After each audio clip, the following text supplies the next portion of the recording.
وَإِذْ عَلَّمْتُكَ الْكِتَابَ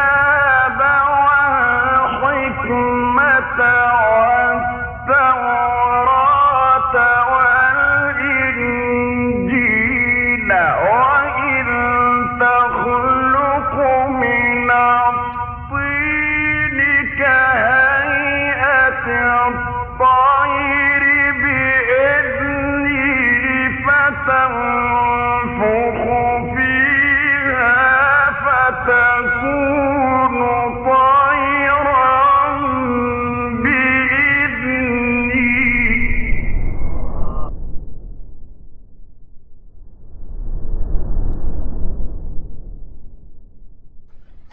Taib, kalau sekarang nggak mungkin, itu nggak bakal mungkin, karena itu sudah pelanggaran. Kalau sekarang, kalau dulu pendidikan, kalau sekarang pelanggaran. Pertanyaannya, apakah hal tersebut masuk ke dalam larangan hadis ini? Sementara hadis ini katakan la tuqamul hududu fil masajid wa la yustaqadu fiha. Hukuman had tidak boleh dilaksanakan di masjid-masjid. Begitu pula hukuman qisas tidak boleh dilakukan di dalamnya. Ya, apakah masuk atau tidak? Ayo, silakan antum jawab. Bisa jawab. Hukumannya berupa dipukul kakinya pakai rotan 10-10 karena misal dia telah kabur dari pesantren. Fadhol, siapa yang bisa menjawab? Atau siapa yang dulu merasakan hal seperti itu? Jadi tahun 99 ikhwan. Kalau tahun 2001 itu udah enggak di dalam masjid tapi di luar masjid. Sekarang pertanyaannya, melakukan itu di dalam masjid, di mimbar, itu masuk enggak ke larangan hadis ini? Anda enggak minta antum berfatwa, Anda minta antum berpendapat aja, jawab aja, bukan fatwa. Fadhol. Hasan mana Hasan? Antum selalu situ dan antum selalu situ, masya Allah. Ada kakak yang pojok-pojokan, ya. Coba Hasan. Antum siapa? Hari. Taib. Ini termasuk larangan enggak? Yang termasuk dalam larangan hadis ini atau bukan? Hasan. Jangan malu-maluin Hasan. Jawab. Termasuk. Hari? Termasuk kompak, masya Allah. Syekh Arif mana? Ustaz, alam. Menurut gimana? Madri. La tadri? Nah. Enggak, ini bukan dalam masalah fatwa. Enggak apa-apa, antum jawab aja. Kalau misalnya antum dalam masalah fatwa, boleh antum bilang la adri. Zannya antum, persangkaan antum. Seilmunya antum atau sosok tahunya antum, enggak apa-apa. Belum dibaca Ustaz syarahnya Ustaz. Enggak usah dibaca syarahnya. Enggak. Semua belum baca syarahnya. Enggak berani jawab Ustaz. Enggak berani jawab. Belum tahu Ustaz. Termasuk. Karena mereka menjawab itu atau karena apa? Taib. Mas Aga? Termasuk. Siapa? Vicky, enggak termasuk. Masya Allah. Antum artis antum, Vicky. Iya. Ada Prasetyonya antum. Vicky Prasetyo bukan? Oh, bukan. Taib. Termasuk atau enggak ya? Ya. Antum lihat di hadis ini. La tuqamul hudud fil masjid wa la yustaqadu fiha. Tidak diselenggarakan al-hudud. Yaitu hukuman had, dan tidak diselenggarakan hukuman qisas di masjid. Taib. Semua ini adalah hukuman gitu loh. Hukuman had dan qisas. Pertanyaannya sekarang, apakah mukul pakai rotan karena santri ini enggak sholat di masjid gitu misalnya, atau santri ini kabur dari pesantren, itu masuk hukum qisas bukan? Bukan lah. Bukan kan? Taib.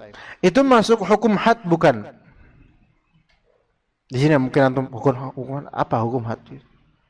Hukum had itu adalah karena mereka ada had. Maka batasan hukum yang batasannya itu ada nas syar'inya seperti apa hukumannya, itu hukum had.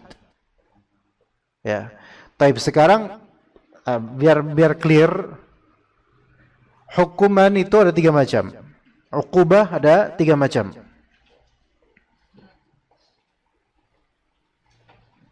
Ya. Al-uqubah atau hukuman ada 3 macam. Ada hukum had, kemudian ada hukum qisas, dan ada hukum namanya ta'zir. Ta'zir.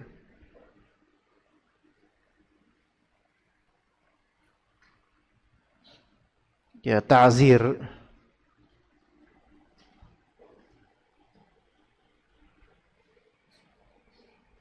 Jadi yang pertama tadi had kan, had. Kedua yaitu qisas, dan yang ketiga apa? Ayo apa? Ta'zir. Itu penting Anda pahami, ikhwan. Semua ini 3 ini hukuman dari segi ya semua hukuman, tapi punya perbedaan. Taib, apa bedanya? Al-had adalah hukuman atas suatu perbuatan tertentu dengan batasan hukuman tertentu dari yang ternaskan dalam syariat. Ya, jadi hukum had adalah hukuman ya dengan batasan tertentu dalam syariat untuk perbuatan tertentu. Ya, jadi had itu hukumannya muhaddad, ditentukan oleh syariat. Ditentukan oleh syariat. Dan perbuatan, yaitu perbuatan ya penyebab hukuman ya, itu juga tertentu, tidak semua perbuatan. Apa contohnya hukum had? Hukum had untuk zina. Rajam bagi muhsan dan muhsanat, yaitu bagi yang sudah pernah menikah. Rajam sampai mati, lempar batu sampai mati. Kemudian hukum had untuk pencuri. Untuk yang hukum had zina untuk bujang atau perawan, yaitu dicambuk 100 kali. Paham di sini? Ini ada enggak dalilnya? Ada dalilnya yang mana hukuman tersebut sudah ditentukan batasannya, berapanya, itu ditentukan oleh syariat. Kemudian hukum had untuk apa? Pencuri. Dengan kadar tertentu minimal dia mencuri lebih dari itu, maka dihukum had, dipotong tangannya. Taib. Kemudian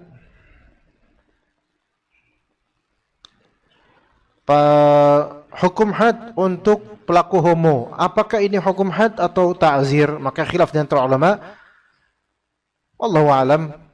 Al-muhim kalau kita kembalikan ini ke hukum had, maka misalnya pelaku homo disamakan dengan pelaku zina, atau menurut beberapa riwayat seperti riwayat Ibnu Abbas, pelaku homo yang mana dalam hadis al-qatil wal maqtul, al-qatil wal maqtul apa? Fa'il dan maf'ul yuqtal gitu. Yaitu pelaku dan yang diperlakukan dengannya itu sama-sama dibunuh. Nah, dibunuhnya ini hukum had. Tetapi tata caranya beda-beda. Ulama beda-beda pendapat. Kalau versi Ibnu Abbas yaitu dibawa ke rooftop bangunan paling tinggi di tempat di mana, di kota atau daerah di mana dia melakukan praktik homo itu. Begitu. Maka sebagian orang mengatakan ini adalah hukum had. Karena sudah ditentukan bagaimana caranya dan seperti apa, gitu ya. Dan apa perbuatannya. Taib. Yang kedua apa? Yang kedua adalah al-qisas. Yang kedua adalah al-qisas. Al-qisas yaitu hukuman yang semisal dengan perbuatan. Hukuman yang semisal dengan perbuatan, dan biasanya dengan qisas ini ya sebagaimana hukum had diselenggarakan oleh pemerintah, diselenggarakan oleh penguasa maksudnya. Kalau hukum had itu ada nas dalilnya, pakemnya ada, seperti apa hukumannya. Kalau hukum qisas ada dua model. Imma ini dua-duanya pemerintah yang menyelenggarakan. Imma qisas yang jelas dan mudah untuk direalisasikan persisnya, atau hukum qisas yang tidak bisa dipersiskan dengan perbuatan kejahatannya. Sekarang coba Anda bedakan, tentu bedakan ya kawan. Kalau misalnya seseorang pakai apa namanya ya, kampak, dia motong tangan temannya di sini, plek, dah selesai, kan jelas tuh. Maka hukum qisasnya gimana? Kayak gitu juga enggak? Kayak gitu juga, itu jelas. Ya, itu jelas. Tapi sekarang kalau qisasnya yaitu misalnya dengan cara apa? Yang sulit untuk ditiru. Sok, ayo pikirnya. Sulit buat ditiru. Kalau di qisas ini susah nih. Mutilasi. Ya, mutilasi. Mutilasinya gimana cara gitu? Banyak caranya gitu. Dan ketika di pengadilan atau di penguasa ini susah untuk, kalau kita qisas dengan cara seperti ini, malah justru boleh jadi belum sampai apa udah mati nih orang nih pelakunya gitu loh. Sementara korban itu belum sampai mati gitu. Nah ini yang ini menjadi syubhat yang sekarang dikembalikan kepada hakim atau penguasa gimana memutuskan untuk orang ini. Paham nggak di sini, Khon? Ngerti nggak? Qisas ada yang udah jelas. Maksudnya di qisas tek gitu. Oh ini perbuatannya gampang nih. Maksudnya untuk dibalas gampang. Tapi ada beberapa perbuatan kejahatan berkaitan dengan darah atau semisalnya yang kalau ditiru lagi untuk sebagai qisas, malah ini jadinya lebih berat nanti buat pelaku. Nah di sini dilihat nanti bagaimana keputusan penguasa. Jadi masalah-masalah seperti ini itu tidak simpel di kenyataannya, di prakteknya tidak simpel. Juga misalnya kalau ikan nonjok, pelaku nonjok ya sekali, terus langsung melengsong bibir apa gerahamnya atau apa protol gitu apa giginya 2 tanggal. Taib. Mau dikisas, kisas. Yang nonjok siapa sekarang? Kalau yang nonjok korbannya misal perempuan, nggak kuat tonjokannya, tonjok lagi, ditompo terus ya, nggak goyah-goyah giginya, itu berapa kali nonjok coba kan gitu ya gitu. Taib. Ada nggak hukum qisas dalam football, sepak bola misalnya? Gimana Mas Aga? Di sliding, di tackle, kemudian patah kakinya, qisas pokoknya saya nggak terima. Hah? Gimana coba? Di final Liga Champions, tangannya dipatahin sama Ramos misalnya. Dikisos si Ramos misalnya. Hah? Bisa nggak? Ini yang susah gitu loh. Ya, susah. Jadi mutasyabihat, semua jadi syubhat. Ya, tapi apalagi ini dalam ranah olahraga, nggak ada kisah-kisahan jadi bahan berita nanti. Kalau nggak mau kayak gitu ya nggak usah main gitu kan. Taib. Yang ketiga hukum apa? Ta'zir. Hukum ta'zir ini hukuman sesuai dengan kebijaksanaan pemilik otoritas atau orang yang bertanggung jawab. Pemilik otoritas atau orang yang bertanggung jawab dengan kadar yang tidak berlebihan gitu, dengan kadar yang tidak melebihi, maksudnya dengan kadar yang wajar, tidak berlebihan. Makanya hukum namanya ta'zir. Ini hukuman dari pemilik otoritas atau atau kewenangan dan juga dari orang yang bertanggung jawab dengan kadar yang pantas. Pantas di sini tentu tidak melebihi perbuatan kesalahan orang yang berbuat salah. Maka ta'zir ini adalah hukuman yang paling luas dan setiap orang bisa merealisasikannya. Setiap orang bisa merealisasikannya. Pemerintah bisa memberikan hukuman ta'zir. Denda-denda yang ditarifkan polisi itu semua masuk dalam hukuman ta'zir. Dia bukan had, bukan kisos. Ya, gara-gara antum nggak pakai helm dikisos antum. Gimana cara kisosnya? Nggak ada. Melainkan dita'zir misalnya. Ditilang, itu ta'zir. Nanti bayar berapa, itu ta'zir. Kemudian Pak RT kadang bisa memberikan ta'zir karena punya otoritas atau kewenangan. Juga pemilik barang itu juga bisa melakukan ta'zir. Misalnya barangnya dipinjam tanpa ngomong, kemudian akhirnya diomelin. Ngomel itu juga bagian dari ta'zir.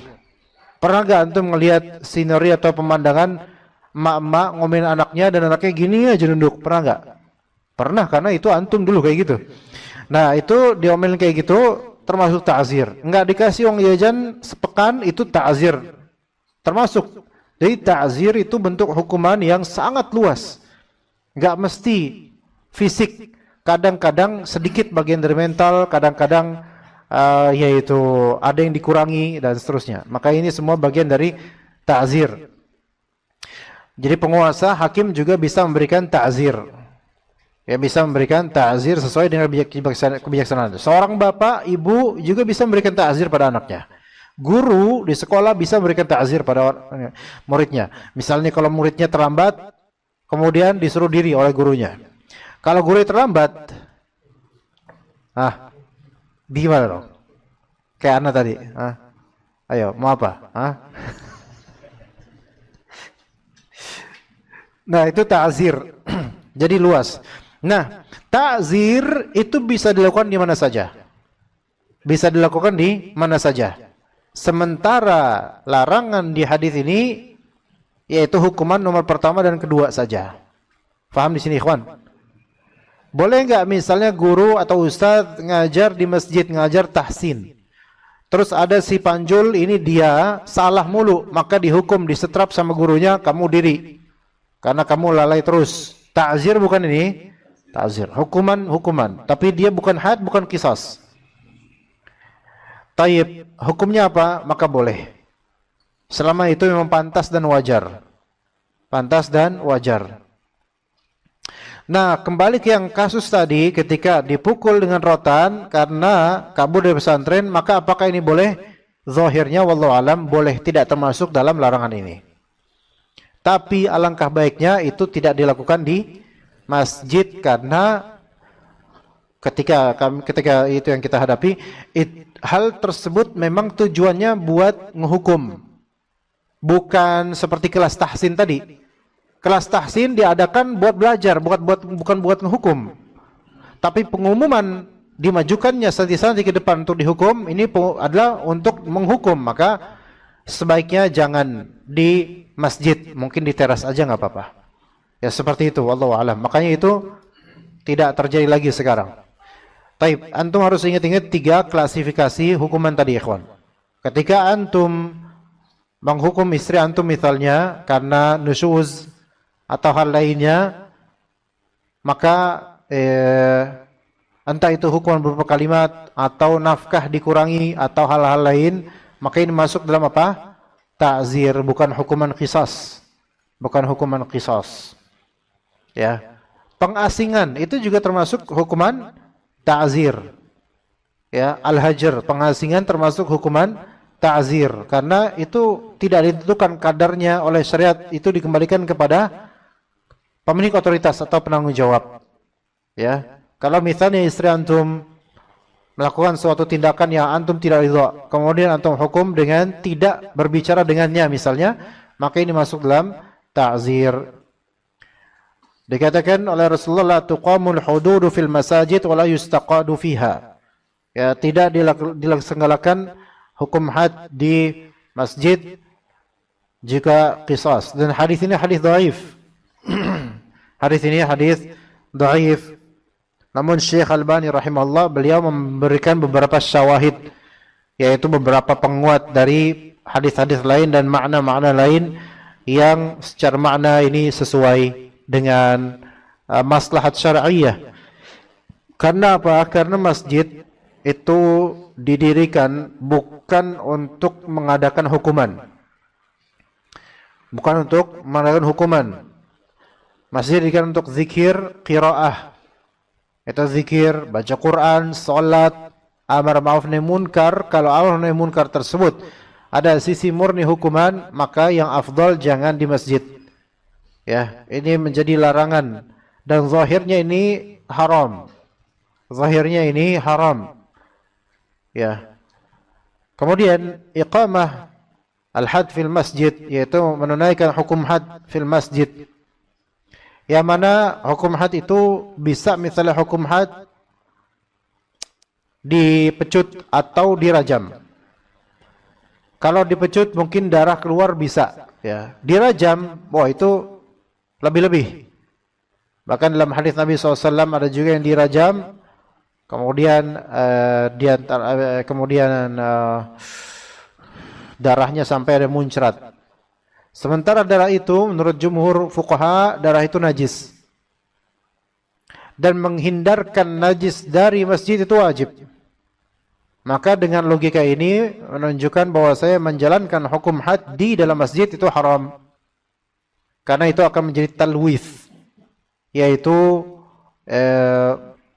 mengkontaminasikan secara negatif area masjid atau dalam masjid. Ya. Kalau misalnya menyembelih hewan kurban saja, itu nggak boleh masjid, karena khawatir darah yang najis itu ada di masjid. Atau perempuan haid dan nifas itu asalnya dilarang di masjid karena khawatir darah yang di masjid atau darah menetes di masjid atau semisalnya. Maka apalagi dengan hukum haid yang bukan hanya masalah najisnya darah saja, melainkan juga ini masalah hukum atau hukuman yang membuat orang-orang itu akan lari dari masjid, dikhawatirkan. Ya, akan lari dari masjid. Kata Allah Azza wa Jalla di surat An-Nur, "Fi buyutin adzinallahu an turfa'a wa yudhkara fiha ismuh." Di rumah-rumah yang Allah Ta'ala persilahkan untuk ditinggikan dan disebutkan nama Allah Azza wa Jalla. Maka ini fungsi masjid untuk zikir.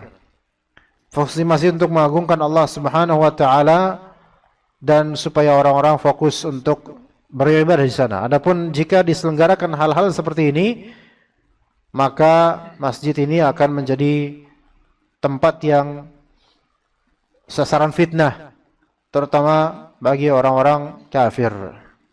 Ya. Dan tidak ada seorang pun dari sahabat Nabi radhiyallahu anhum yang menyelenggarakan atau diperintahkan untuk menyelenggarakan hukum had atau qisas di masjid. Ya.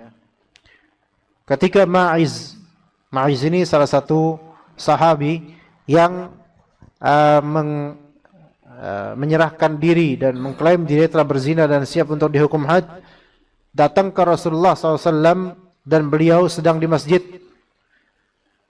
Dan Ma'iz ini mengikrarkan akan perzinahannya. Akhirnya ya sudah diputuskan hukum untuk Ma'iz ini. Maka kata Nabi SAW apa? Idhabu bih farjumuh. Bawa dia, berarti bawa keluar masjid, jangan di masjid berarti. Dan rajamlah dia di tempat yang kalian bawa. Jadi bukan di masjid. Itu praktiknya begitu, enggak di masjid. Taib, kita lanjut ke berikutnya. Fadhol. Bismillah. Wa an Aisyah radhiyallahu anha qalat usiba Sa'dun yaumal Khandaq wa daraba alaihi Rasulullah sallallahu alaihi wasallam khaymatan fil masjid liya'udahu min qaribin, muttafaqun alaih. Taib, hadis berikutnya dari Aisyah radhiyallahu anha, beliau berkata, usiba Sa'ad yaumal Khandaq. Itu Sa'ad bin Mu'adz maksudnya. Sa'ad bin Mu'adz. Yang mana kematiannya itu membuat arusnya Allah Azza wa Jalla bergetar, subhanallah. Sa'ad bin Mu'adz radhiyallahu an. Usiba, ya, yaitu terluka di Yaumil Khandaq, dan dengan sebab luka tersebut qadarullah beliau wafat.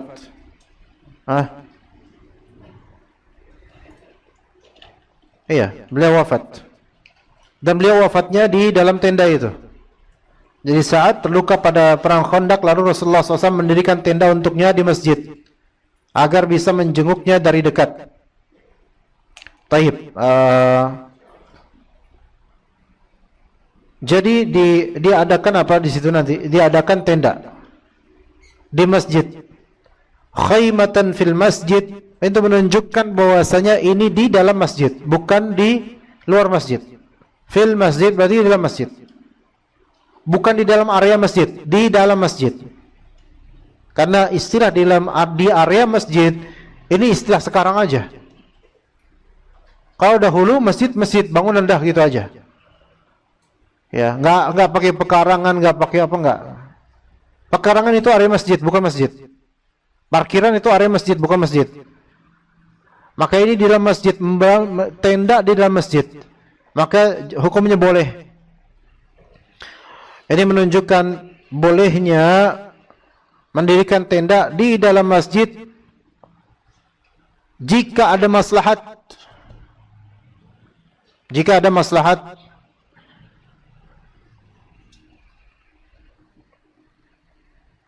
Dan maslahat yang digapai di dalam konteks ini adalah untuk merawat orang-orang yang terluka di perang Khandaq. Ya, dan juga agar Rasulullah SAW bisa menjenguk orang-orang yang terluka di sini. Tapi bukankah orang yang terluka di peperangan kemudian nanti akan ada darah di situ? Betul ada darah. Tapi ini konteksnya hajat yang sangat, bahkan bisa dikatakan darurat, karena di mana lagi center atau tempat yang sentral untuk bisa kaum muslimin ke tempat itu selain masjid. Maka di masjid ditaruh. Tayyib. Dan ini ada beberapa faedah yang bisa kita dapat dari sini. Pertama, tentu bolehnya membuat sekat atau kemah atau semisalnya untuk maslahat. Boleh. Di antara contohnya, menyekat untuk kelas-kelas di dalam masjid. Ketika sekat-sekat kelas tersebut tetap diniatkan sebagai bagian dari masjid, maka itu masjid.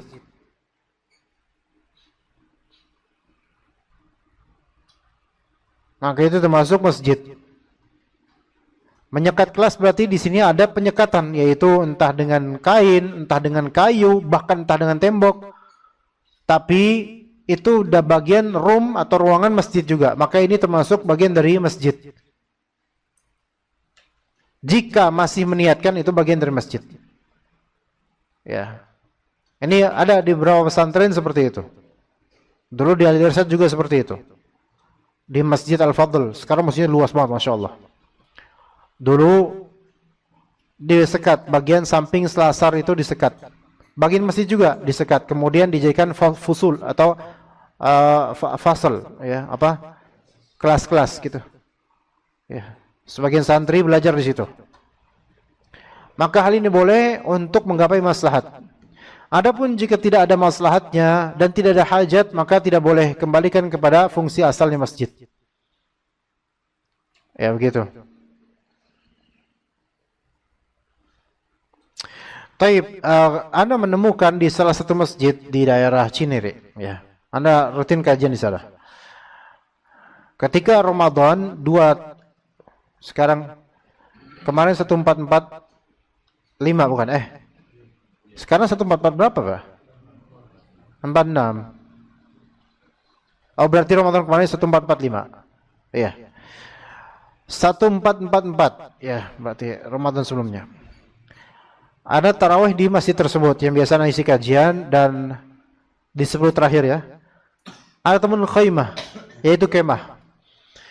Kemah itu didirikan, ada tenda 2 atau 3 sekitar itulah. Itu didirikan di eh, bukan di lantai masjid, di anggaplah parkiran, pelataran gitu, di tanah, ya begitu. Maka kemudian ya itu udah terlanjur, anak nggak bisa anak langsung bongkar semua, anak kalau disuruh bongkar anak yang dipulangin, ya jadi udah, nah biarin. Tapi di kemudian waktu anak saran, anak berikan masukan kepada teman-teman di situ. Itu kemah buat siapa? Tapi buat orang i'tikaf. Tapi i'tikaf di masjid, akhi, gitu kan? Bukan di kemah. Kalau pakai hadis ini boleh ada kemah di masjid, ya, tapi kemah di dalam masjid. Maksudnya di masjidnya. Dan yang antum pasang itu bukan di masjid. Walaupun orang Indonesia urufnya menganggap ini area masjid, masjid. Buktinya antum nggak pernah kan sholat itu masjid di tanah itu, ya nggak pernah lah. Nah kemudian ketua DKM beralasan, ketua DKM sahib kita juga, ikhwan kita juga. Ini Ustaz, soalnya pengalaman dulu, kalau orang-orang i'tikaf di sini dibiarkan tidur di karpet masjid, maksudnya di dalam masjid, itu bau iler. Antum nikmati aja lah, insya Allah. Zen bau iler itu, selama punya sendiri. Enggak, kalau memang itu alasannya, ada cara lain. Jangan buat jemaah itu keluar dari masjid. Karena itu keluar dari masjid. Ya. Hukum untuk area masjid itu tidak sama dalam banyak hal dengan masjidnya sendiri. Walaupun wakafnya sama-sama untuk masjid. Tapi fungsinya kan yang ini bukan masjid. Ketika fungsinya bukan masjid, maka bukan masjid. Dan i'tikaf di antara syarat sahnya adalah wa antum aakifuna fil masajid. Dan kalian beriktikaf di masjid-masjid. Khalas. Dan ini kembalikan kepada syariatnya, bukan pada urufnya. Kalau ini mah. Karena istilah syar'i atau hakikat syariahnya masjid itu adalah tempat sholatnya orang. Adapun kalau pelataran atau apa namanya tempat parkir, apakah itu tempat sholatnya orang? Lah, bukan. Kecuali kalau membludak jemaah itu darurat, beda lagi. Ini i'tikaf bikin kemah bukan darurat. Pertama, dan juga bikin kemah di luar bukan darurat. Kalau misalnya pun orang berbondong-bondong ke masjid itu masih ada masjid lain. Jadi jangan karena banyaknya orang di dalam kemudian luber ada yang di halaman. Enggak. Cari masjid lain yang memenuhi insyaallah. Alhamdulillah di tahun kemarin 1445 alhamdulillah udah enggak ada kemah lagi. Alhamdulillah. Iya, kenapa ya? Di mana? Wah, kok antum tahu? Ikut sama siapa? Yang itu ada antum di situ? Oh iya kak, iya Putra. Oh masya Allah. Oh iya, oh itu ya. Iya itu. Ke gambar berarti ya? Ya udah. Tapi antum jangan ngomong ke mereka kalau ana ngomongin di kajian ini. Ya gitu. Ya, ini di antara fikihnya. Betul, masang tenda di dalam masjid boleh. Tapi itu karena ada maslahat, ada kebutuhan, ada manfaat, fadl. Nah, kemudian kalau misalnya seperti ini, apa yang tadi kita bilang di pelataran atau di luar untuk i'tikaf, maka ini membuat i'tikaf malah enggak sah. Putus i'tikafnya. Ya, begitu. Contoh lain. Kalau ini boleh, yang ini boleh contoh. Waktu kita di pesantren dulu, kalau mau menjelang ujian itu santri-santri mendadak pada soleh semua. Yang tadi soleh makin soleh, yang tadinya enggak soleh bikin kaget banyak orang. Gitu. Kok tiba-tiba soleh.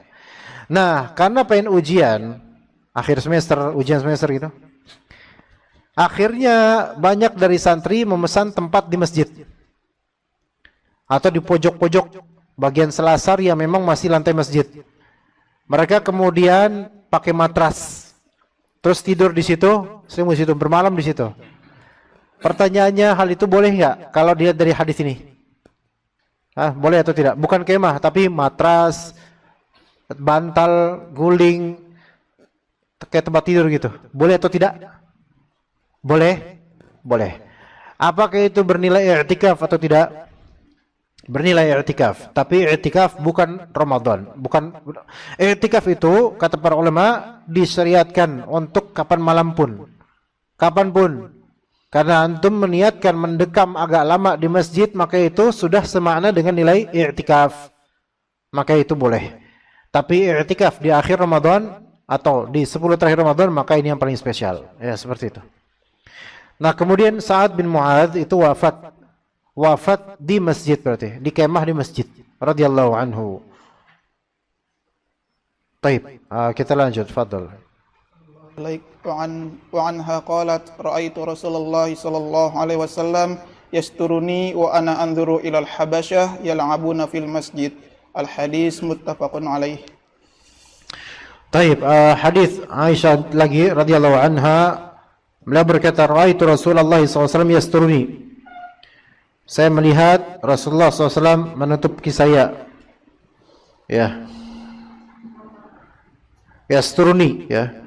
Dan dalam hadis riwayat Muslim, dalam lafal Muslim, yasturuni biridaihi likai anzur ila laibihim. Yaitu Nabi SAW menutupiku dengan ridaku, dengan pakaianku, supaya aku bisa melihat mereka bermain, anak-anak atau orang-orang Ethiopia, Aljazair. Ethiopia mana? Afrika. Apa? Afrika, tapi Iya, Afrika, Ethiopia.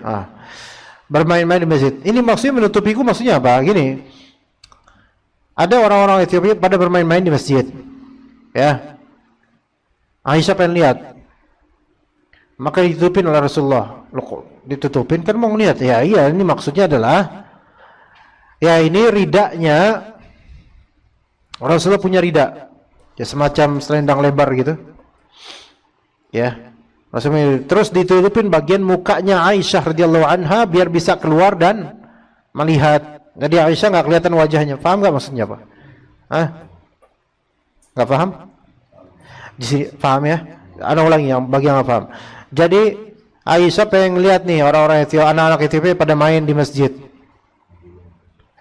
Dan beliau sedang tidak pakai pakaian apa, cadar atau bagian kepala atas gitu loh. Rasulullah SAW pakai pakai apa, rida gitu, ya, pakai baju atas yang lebar. Maka kemudian ditutupinlah bagian muka atau kepalanya Aisyah radhiyallahu anha. Dengan itu mungkin bagian matanya bisa melihat, namun bagian ini ditutupin semua. Dan Aisyah melihat keluar dan melihat anak-anak Ethiopia pada main. Faham gak di sini, ikhwan? Rasulullah menutupinya maksudnya supaya orang-orang gak ngelihat wajah Aisyah. Paham? Kayak misal gampangnya adalah istri antum pengen ngelihat ondel-ondel gitu misalnya di luar. Bang, pengen lihat dong ondel-ondel luar. Astagfirullah, udah gede masih kayak gitu aja. Tapi nggak ada cadar nih, dan ini pakai baju saya aja. Maka pakai baju atau sorbannya antum ditutupin gini, tinggal lihat matanya. Maka keluarlah istri antum untuk melihat ondel-ondel, gitu loh. Oke, seperti itu. Ini menunjukkan apa? Wallahu alam, di antara akhlak seorang suami adalah dia punya kecemburuan yang tinggi pada istrinya. Ya, dia menutupi istrinya, tidak menzahirkan dengan sengaja. Ya.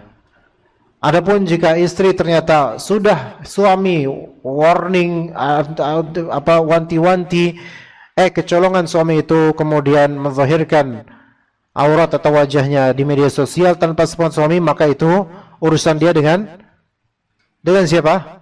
Dengan Allah Subhanahu wa taala. Jadi suami tetap wajib amar ma'ruf nahi munkar. Ya, begitu. Nah, kemudian faedah berikutnya bahwasanya diperbolehkan perempuan untuk melihat sekelompok laki-laki. Melihat sekelompok laki-laki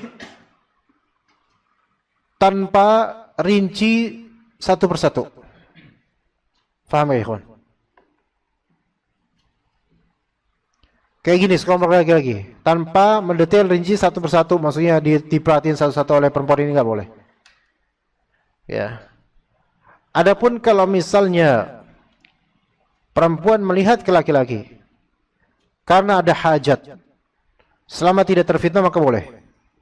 Kayak misalnya pas kajian kayak gini, mungkin pakai layar atau mungkin streaming atau bagaimana, maka boleh. Dengan adanya hajat. Walau afdal tidak. Dan tidak sebaliknya, maka hukumnya tidak sebaliknya. Adapun laki-laki melihat ke perempuan, ya nggak bisa, nggak boleh. Ustazah misalnya, yang hadir laki-laki, ya. Sebagaimana yang ada yang da'iyah atau perempuan pendakwah itu yang laki-laki semua, dia pentas itu, dakwah model apa gitu, subhanallah. Kemudian ditaburi dengan nyanyian lah, kalau kata bilang. Laki-laki paling depan sofnya. Ya. Kemudian yang perempuan malah justru belakang. Terus si perempuan pendakwah ini jurdakwah perempuan yang bahkan belum menikah, bahkan subhanallah, itu dipentas di depan mereka. Bahkan kadang di samping-sampingnya laki-laki. Itu aduh subhanallah, itu ada apa dengan dunia ini sekarang? Ya.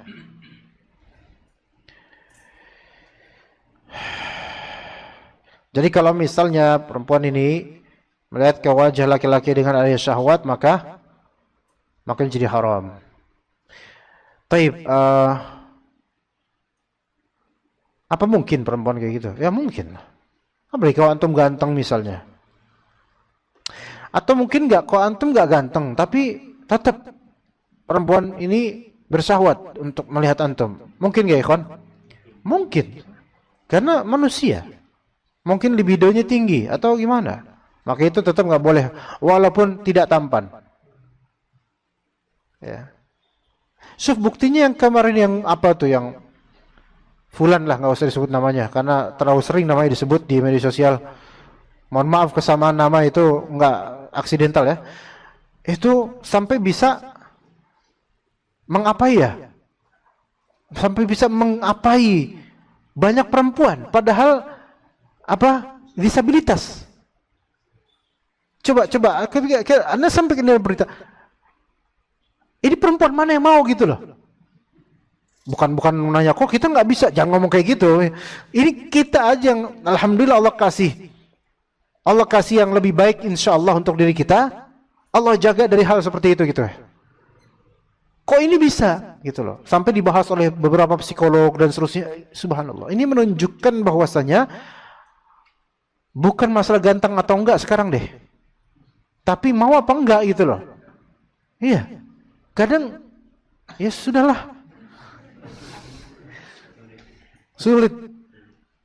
Ya, kata terakhir satu lagi insyaallah. Ahsanallahu ilaik. Wa anha anna walidah sauda kana laha khiba'un fil masjid fa kanat ta'tini walidatan sauda gitu. Anna walidatan sauda kana laha khiba'un fil masjid fa kanat ta'tini fa tahaddatsu indi. Al hadis muttafaqun alaih. Baik, jazakallahu khair. Ini dikatakan walidatan sauda, seorang hamba budak ya, walidah perempuan, hamba saya hitam sauda, mempunyai tenda di masjid. Ini menunjukkan di dalam masjid, dan dia perempuan ini sering datang kepada aku dan berbincang-bincang denganku. Subhanallah. Radhiyallahu anhuma. Anna walidatan sauda. Ada seorang walidah. Walidah di sini maknanya al-amah, yaitu budak perempuan.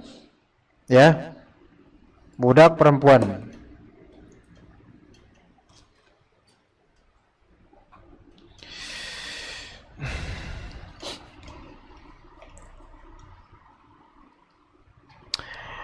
Kemudian ada sifat di sini sauda. Black woman gitu, black woman gitu. Black slave woman ya. Ada hukum di sini bahwasanya mensifati seseorang dengan sifat yang ada pada dia tanpa bermaksud tanqis, maka itu boleh. Tanqis itu artinya apa ya? Mengurangi martabatnya, menghinakannya, menjelekannya tanpa maksud itu, maka itu boleh. Dan itu terjadi di zaman sahabat dan Rasulullah tidak mengingkarinya. Sahabat-sahabat tidak mengingkari jika emang di situ. Namun di sini bedakan ikhwan. Ada hadis lain subhanallah. Coba antum ingatkan, Aisyah juga, hadis Aisyah juga. Innaka laqulta kalimatan law muzijat fil bahr, apa ya? Yaitu hadis Aisyah radhiyallahu anha mendeskripsikan salah satu dari perempuan lain dari istri Nabi. Pendek kalau nggak salah, ya. Sebut pendek atau apa gitu. Maka Nabi bilang, sesungguhnya kalau misalnya ini kalimatmu tadi dicelupkan ke lautan, maka akan mengeruhkan lautan tersebut. Pengingkaran dari Nabi SAW. Padahal cuman mensifati fulana pendek atau semisal itu. Sekarang Aisyah mensifati Walidah, seorang budak hamba saya berkulit hitam. Namun tidak ada yang mengingkari. Syuf, di sini maksudnya adalah, berarti faedahnya, boleh kita mendeskripsikan seseorang dengan kekurangannya mungkin, tapi bukan bermaksud mengurangi martabat dia, hanya untuk menjelaskan cirinya saja. Ini sudah ada di Al-Quran, ada di hadis. Abasa wa tawalla an ja'ahul a'ma.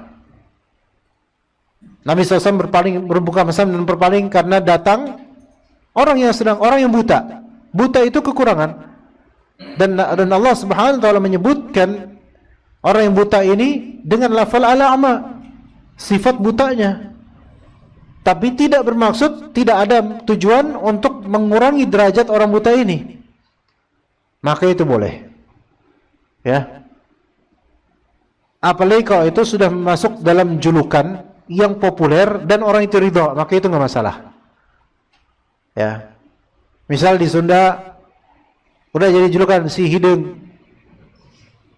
Mau kemana? Ke rumahnya si hidung. Wah, nggak boleh dalam syariat ngomong dia si hidung. Lah orang dia ridho-ridho aja, malah kalau dibilang putih dia marah. Ya karena dia bilang putih malah ngejek gitu kan. Udah sekalian sok hidung atau iteng. Maka itu nggak masalah. Ini sih hitam, hitam. Nggak apa-apa. Nah, begitu. Tapi jika ada maksud tanqis, merendahkan atau mengurangi, entah depan orangnya atau tidak, maka itu dilarang dan itu yang diingkari oleh Nabi SAW. Apalagi menyebut atau menjulukinya dengan sejulukan dengan adanya hasad, maka itu yang Nabi SAW larang. Kalau misalnya dicelupkan kalimatmu ke lautan, itu bakal keruh itu lautan karena kotor ini kalimat ini. Ya, begitu.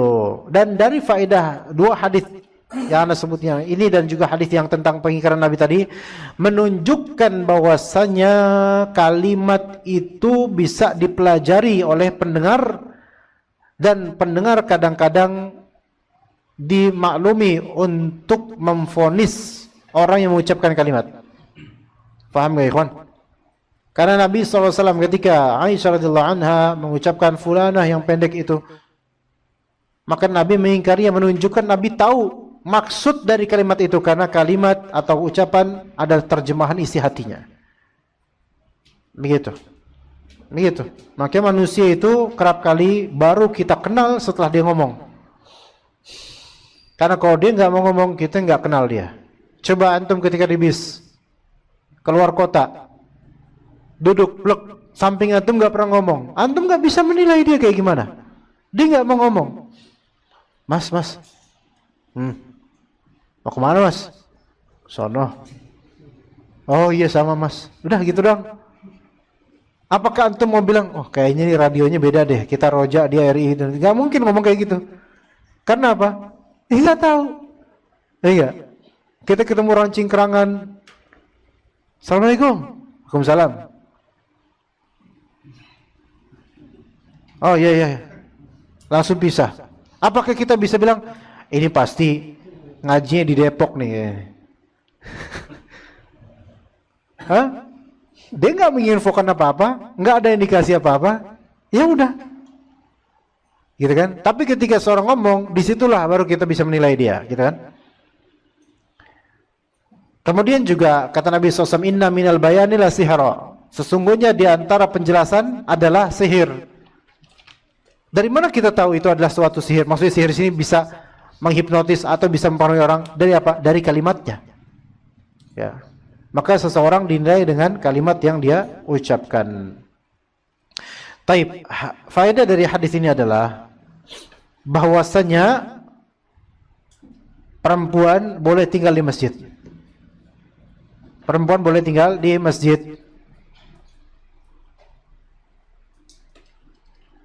Tinggal di mana? Iya dia di masjidnya, di masjidnya. Maka i'tikaf boleh di situ perempuan, boleh. Kita cerminkan di zaman sekarang. Bagaimana jika marbot dan istrinya tinggal di masjid? Marbot dan istrinya tinggal di masjid. Kalau antum ditanya nih nanti sama, akhi, kalau marbot sama istri tinggal di masjid boleh nggak? Ya. Maka antum harus merinci di sini, tafsil. Istilah di masjid itu harus diperhatikan dulu di sini. Maksud antum apa di masjid? Di area masjid atau di bangunan masjidnya? Kalau di area masjid boleh. Kalau di area bangunan masjidnya tergantung. Kalau memang itu ada space, ruangan buat DKM khusus atau ruangan buat marbot khusus untuk bercocok tanam ya, subhanallah. Ya bahasa gitulah ya. Ya, untuk bertempat tinggal, berkeluarga, bercocok tanam di situ. Dan diniatkan oleh DKM ini khusus untuk marbot, bukan masjid. Walaupun nempel dengan masjid, maka ini insya Allah bukan masjid dan boleh. Tapi kalau ternyata itu bukan ruang DKM dan ternyata marbot dibolehkan berdua sama istrinya, dibikin tenda di dalam masjid, maka ini ajaib, nggak bisa. Karena dikhawatirkan akan terjadi apa? Percampuran atau jima yang itu tidak boleh dilakukan di masjid. Ya, jadi kalau marbot di area masjid atau di ruangan yang nempel dengan masjid dan diniatkan bukan bagian dari masjid, maka boleh. Begitu. Baik, mungkin kita cukup sampai sini insyaallah. Barakallahu fikum jami'an. Sallallahu ala nabiyina Muhammad wa ala alihi wa sahbihi ajma'in. Semoga Allah Ta'ala berkahi pekerjaan antum dan juga amalan antum selama bekerja, dan semoga Allah Ta'ala berkahi penghasilan antum dan hasil yang Allah Ta'ala takdirkan dan berikan pada perusahaan ini dan juga antum semua. Wassallallahu ala nabiyina Muhammad wa ala alihi wa sahbihi ajma'in. Subhanakallahumma bihamdika asyhadu an la ilaha illa anta astaghfiruka wa atubu ilaik. Assalamualaikum warahmatullahi wabarakatuh.